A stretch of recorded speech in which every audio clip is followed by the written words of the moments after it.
Hi,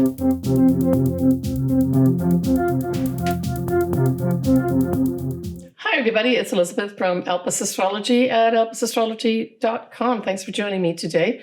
So this is my take on the October 2025 astrology. So we have a full moon that is in Aries and a new moon in Libra. So this month of October, the emphasis really is on diplomacy, the law, relationships. These areas will be an overall or overarching focus. So we start off with our full moon in Aries on the 6th of October at 8:47 p.m. Pacific Daylight Time at 14 degrees of Aries, 8 minutes.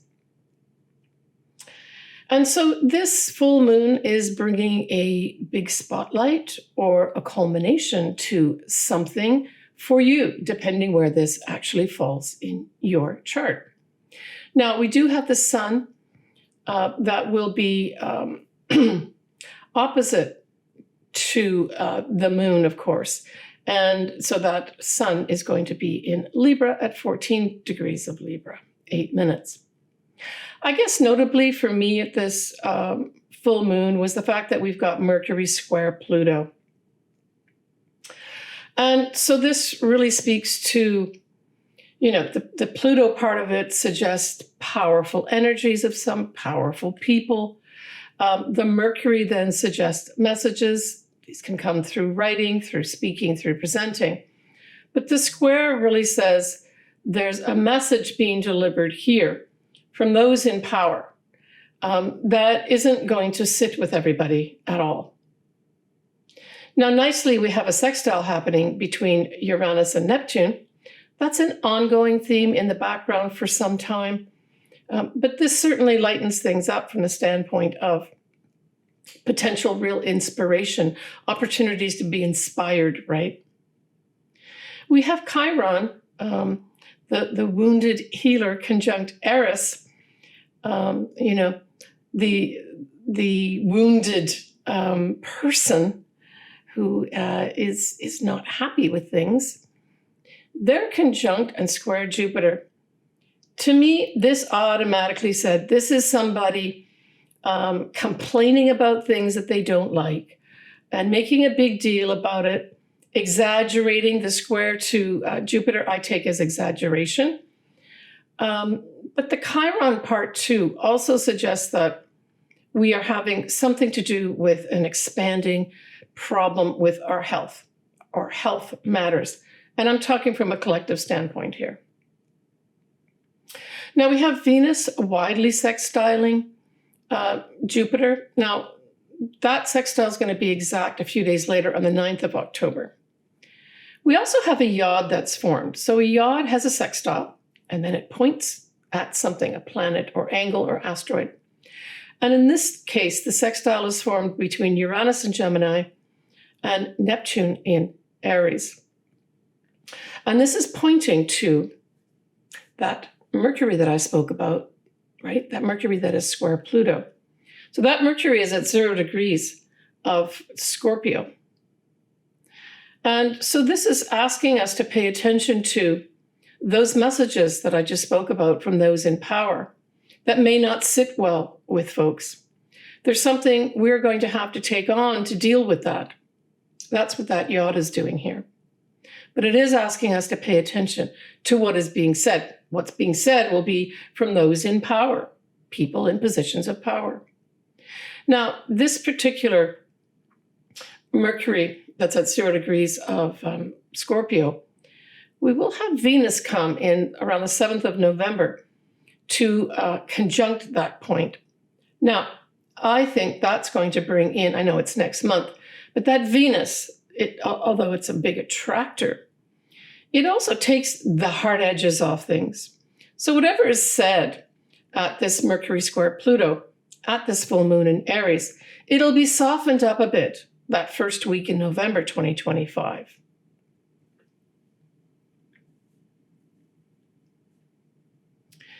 Yeah. The other thing to bear in mind too is we don't talk about this a lot, that because Mercury is part of that yaw that, they're pointing at, and Uranus is the sextile with Neptune. Remember that Uranus many times is seen as the higher octave of Mercury. So there may be a little zing with this, whatever message is being delivered here. Mid-month, 14th of October, we have Pluto going direct at 1 degree of Aquarius. It will sextile Neptune and trine Uranus. Whoa, this is really nice. Now, this to me says, instead of those in power delivering difficult messages, this is those in power giving us opportunities to be inspired and enlightened, maybe even freed up. Uranus can be a very freeing energy, right? Freedom is its call. When we get to the last lunation of the month, we're looking at a new moon in Libra. So this is your new moon, Libra. Happy New Year to you. It is on the 21st of October, 2025 at 5:24 a.m. and that's Pacific Daylight Time. It is at 28 degrees of Libra, 21 minutes. So we have Mercury here again, but Mercury this time is going to be conjunct Mars at 20 degrees of Scorpio. Notice we've got this Scorpio theme as well during this month of October too, right? And so this is, again, some action being requested. Now, that whole Mercury and Mars being in Scorpio really speaks to me as, I think this is deceptive energy of some sort with that whole Scorpio influence here. It's like I'm getting this phrase, marching orders. Somebody is going to be given marching orders here. Now, we have at this new moon, of course, the sun and the moon are together. It is widely opposite to Chiron. And so this says there may be a new start around that 21st of October with regards to some kind of health matter. And this may involve Libra things, right? And Libra things is socializing. So maybe socializing will have to be brought down a little bit. It is diplomatic relations. It's the law. Maybe there's going to be new laws of some sort put in with regards to our health matter of some sort.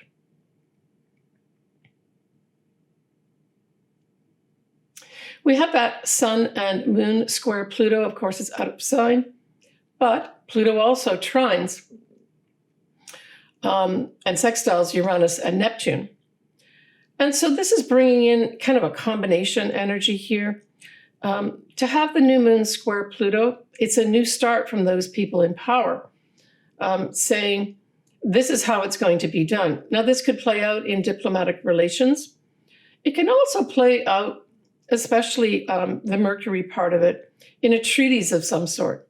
So there may be some people in power say, well, this is the way we're going to do it. This is the treaties, sign it, and that's it. That's kind of what I get here. But it does initiate a new start. But the Pluto trining and sextiling Uranus and Neptune, it really also says there's some flowing energy here. Now, it may be from a different power player, different than the square that the new moon has with Pluto. So there may be two opposing parties here that both have positions of power that they both need to work together on. That's what I'm getting here, right? Libra is very much diplomacy. It is very much harmony, right? And balancing things out. Now we have Jupiter squaring Chiron. And so this, I believe, is a health matter being exaggerated or being, expanded in some way and not a favorable way. Mercury and Mars will still be at 20 degrees of Scorpio around that point. Nicely, it's going to be trining that north node in Pisces, though. So this says to me that I get this when I always see both Mars and Mercury together. I always get this word decree, that there's a decree that is put forward here with regards to our destiny path. And I think that's tied in with this whole thing about this treaties coming to an agreement, maybe between nations. There's a number of situations going on in our world that need to be resolved right now. The other thing that's going to be happening at this new moon is that Mercury will go into its shadow period at 20 degrees of Scorpio. And we know that, we've got Mars hanging out there too. So this may give you some indication of the November Mercury retrograde that happens in both Sagittarius and Scorpio. When we have a November peak at the astrology, we're looking at a full moon in Taurus, a new moon in Scorpio. We're going to have Jupiter that will go retrograde. And of course, we're going to have Mercury both go retrograde and direct. The Mercury retrograde is going to kind of be operating all the month of November. Not a good time to necessarily sign contracts in November if you can avoid it. But it is a good time to negotiate. So if you're entering into, say, as you're listening to this, towards the end of September 2025, and you think, well, I may have something I've got to negotiate in November. November could be a very good time to do that. Just make sure you've got all your pieces of information lined up, right? So negotiation's okay, signing contracts not necessarily. And of course, anything to do with computers or speaking, writing, sending messages could all be misinterpreted. But that's for November. I am going to be doing a separate video following this one on the whole Mercury retrograde, and I'll go through all your signs and ascendants. We're going to have Mars in Sagittarius most of the month of November as well. All right, let's go on to your sun sign and or ascendant, whatever resonates with you. I recently had a client who has her progressed sun as well as a couple other planets progressed that are in Cancer, even though she is not a Cancer sun natally. And she was telling me that the last few months she's been listening to and reading for Cancer. And I thought that was interesting to bring out to maybe some of my clients and or viewers that are watching. It might be worth taking a look at or listen to your progressed sun, especially if you've got maybe more than one planet that's progressed in the same sign. That influence of that sign may be operating during the time the sun is in that sign. So we start off with you, Libra, because that's you that has the new moon in Libra this October. Again, Happy New Year to you. When we start off with that full moon, that'll start off the month in Aries, well, that's going to put a big spotlight on probably your partnerships of some sort. Now, this could be both marriage as well as your business partnerships, if you have them. It can also put an emphasis on your clients, but really that seventh house is all the other people out there, right? And so I would say that this could play out a couple of ways, Libra. It could play out that the big focus is on your partner, that they're going through some kind of closure of some sort, some kind of big illumination in these areas of their life. But it could also be you sitting here and looking at your marriage, looking at your business partnerships, looking at your clients and saying, it's time to wrap this up. Or you have a client come to you and say, you know what? Let's say that they're moving out of state, they're moving out of country, and they decide to tell you that. And it was a prominent client. One of your partnerships in a business partnership says, you know what? I've decided to retire. That sort of thing could happen.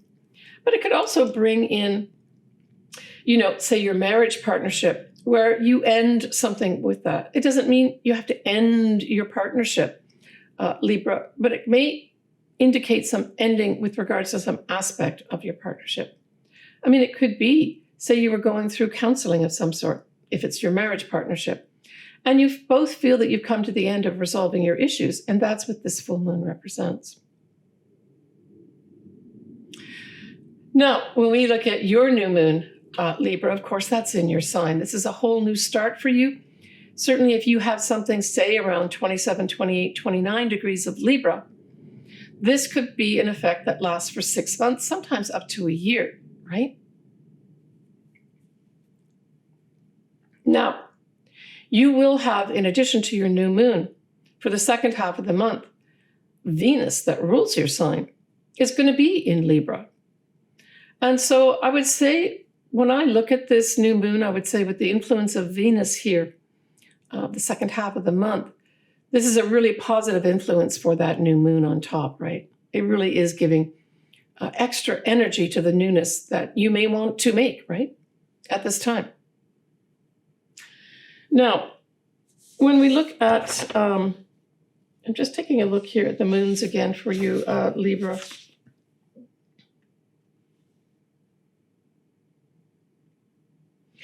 Yeah, when we look at, you've got that new moon that's towards the end of your sign. I've got written down here too that 2 days later, that moon that was new for you will conjunct both Mercury as well as Mars.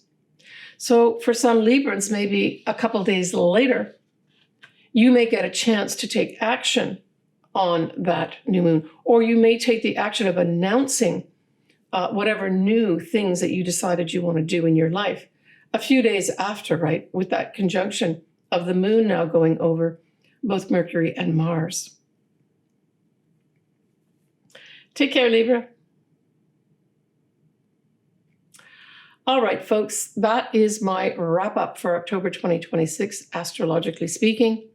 I will be doing a separate video on the Mercury retrograde. Mercury retrograde starts in Sagittarius and ends in Scorpio, pretty well takes up the whole month of November. Look out for that next. I'm sending everybody lots of love as per usual. And take it easy regarding relationships this month. Try to take that high road of working with people harmoniously, looking for a win-win situation in any relationships this month of October. As always, I love doing people's charts. I've got all my contact info below. There's pretty well something for everybody in terms of a price, a pricing of what I do, my services and that. Please take care of yourself, and we will talk to you next month in November. Bye for now.